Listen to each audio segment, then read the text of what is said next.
regulasi yang akan datang ini bisa semakin mempermulus begitu untuk apapun secara teknis yang dilakukan di lapangan? Ya sebetulnya kan memang amanat dari Mahkamah Konstitusi untuk segera melakukan penyempurnaan dari Undang-Undang Migas kita. Khususnya mengenai kelembagaan SKK Migas ini mau jadi apa gitu. Nah kalau menurut saya banyak dibicarakan di publik itu menjadi BUMN khusus gitu ya. Nah udah SKK yang sekarang jadi BUMN khusus kan selesai sebetulnya kan. Nah pada kesempatan untuk merubah Undang-Undang Migas sebetulnya kalau kita lihat di seluruh negara bahwa sistem pengelolaan di hulu migas gitu ya untuk fiskal regimnya itu ada yang sistem license, ada yang kontrak. Kontrak itu ada PSC, ada juga royalty and tax. Nah, PSC sendiri ada yang hybrid, ada yang gross split, ada yang cost recovery gitu ya, ada yang hybrid begitu. Nah, di Undang-Undang Migas sebetulnya sudah tertuang di sana kontrak bagi hasil atau kontrak lain yang menguntungkan negara. Kalau kita di dunia ini semuanya imbang, ya antara PSC dengan royalty and tax itu imbang jumlahnya.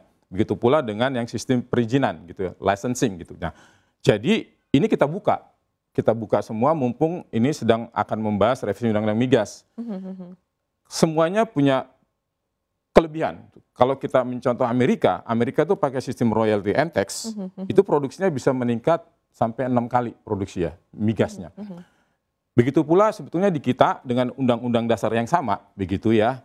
Itu di sistem pertambangan itu batu bara misalnya, itu pakai royalty and tax. Dan itu bisa produksinya luar biasa, 75% produksi batu bara kita ekspor, itu pakai kontrak royalty and tax.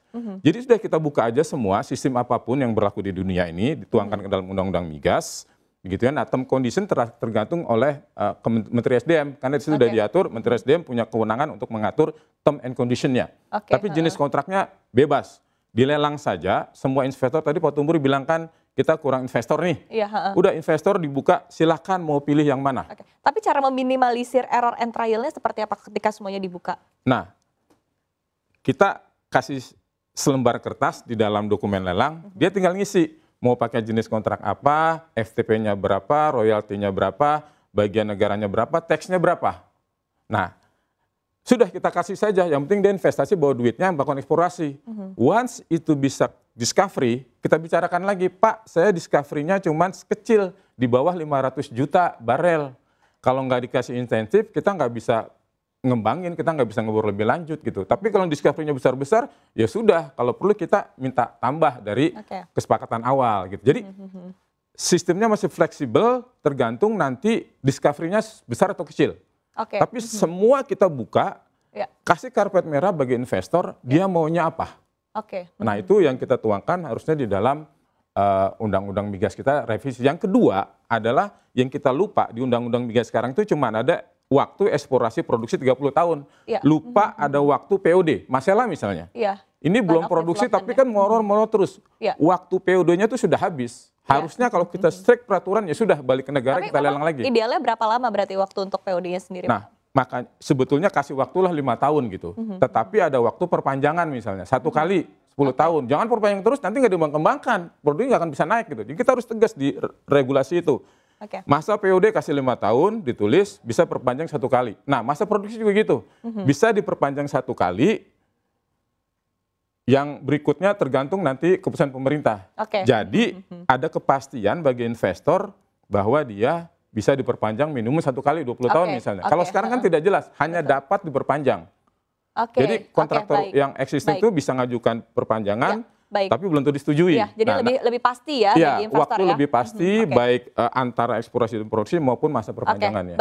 Soal organisasi tinggal SKK ubah jadi BUMN khusus bisa. Baik, kita akan lempar langsung ke Pak Tumbur. Pak Tumbur, seperti apa tanggapan Anda tadi dari apa yang disampaikan oleh Pak Joksis, begitu tadi cukup rinci berkaitan dengan revisi Undang-Undang Migas dan seperti apa harapannya RUU Migas ini bisa menarik investasi ke depannya. Seperti apa, Pak Tumbur?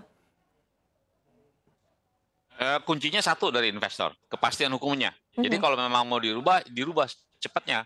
Ada kepastian hukumnya di dalam undang-undang tadi, bahwa itu tidak akan begitu tanda tangan kontrak dengan pemerintah Indonesia, jangan ada perubahan atau jangan ada peraturan-peraturan baru yang membuat kita investasi itu kan bukan untuk dalam jangka waktu 5-10 tahun, jangka panjang tadi seperti Pak Joksis bisa mungkin 50 tahun atau 60 tahun atau 80 tahun.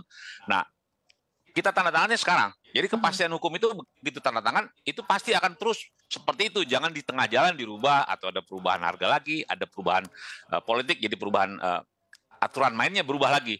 Ini yang membuat para investor itu ragu-ragu untuk berinvestasi. Ya. Jangan sampai nanti ada pemilihan presiden baru, pergantian peraturan baru lagi. Nanti yang kita tanda tangan ini akan berubah lagi. Jadi kepastian hukum itu nomor satu. Kalau nggak ada kepastian hukum, nggak ada yang mau investasi di Indonesia ini, terutama di migas ya. Karena ini long term investment, bukan 1-2 tahun gitu kita bisa ambil. Atau kita kalau saham, ya, investasi di saham, kita ambil, kita jual bisa. Kita nggak bisa kan, kita harus eksplorasi, yang belum tentu dapat. Tadi kata 10% kemungkinan dapatnya, belum developmentnya, belum productionnya, belum commodity price yang berubah-berubah, belum sekarang mau ke renewable. Jadi ini risk bisnisnya cukup tinggi, karena itu kita minta kepastian hukum. Kepastian hukum itu benar-benar nomor satu yang harus kita minta. Kira-kira sih seperti itu. Oke, baik. Ini berbicara juga berkaitan dengan whole condition begitu ya. Di satu sisi juga dari yang disampaikan oleh anggota DPR begitu, bahwa di satu sisi yang perlu diperhatikan juga mungkin dari seperti apa pengawasannya begitu dalam industri migas sendiri. Nah, di satu sisi apakah artinya kalau pembentukan badan baru begitu dalam industri migas ini sendiri, apakah tidak akan berpengaruh begitu, ataupun juga dengan pembaharuan ke depannya, pembaharuan dari SKK migas sendiri seperti apa? Mungkin saya akan ke Pak Tumbur terlebih dahulu. Investor itu yang punya option, dia mau investasi di Indonesia, mau investasi di negara manapun juga. Optionnya di kami, di investor. Nah, bagaimana nanti badan usaha khusus atau apapun juga bentuknya dalam undang-undang migas itu, kan lihat dulu seperti apa. Biasanya para investor itu akan melihat ini dampaknya seperti apa, bagaimana kita berinvestasi, kepastian hukumnya seperti apa, baru mereka melakukan investasi. Jadi apapun yang dibuat oleh negara Indonesia, undang-undang migasnya, apapun yang bentuknya, ya kita akan terima karena itu kan hak prerogatif dari pemerintah Indonesia. Nah, kita akan melihat itu memungkinkan nggak kita untuk berinvestasi. Tapi kalau dibandingkan dengan negara lain, ternyata negara lain lebih bagus, ya mungkin mereka nggak berinvestasi. Tapi karena kita kompetisi dengan negara-negara lain yang mengundang investor, baik di migas maupun di yang lainnya. Misalnya seperti sekarang mungkin Guyana, Mozambik itu sangat menarik untuk para industri migas untuk berinvestasi dibandingkan dengan Indonesia. Kira-kira sih seperti itu.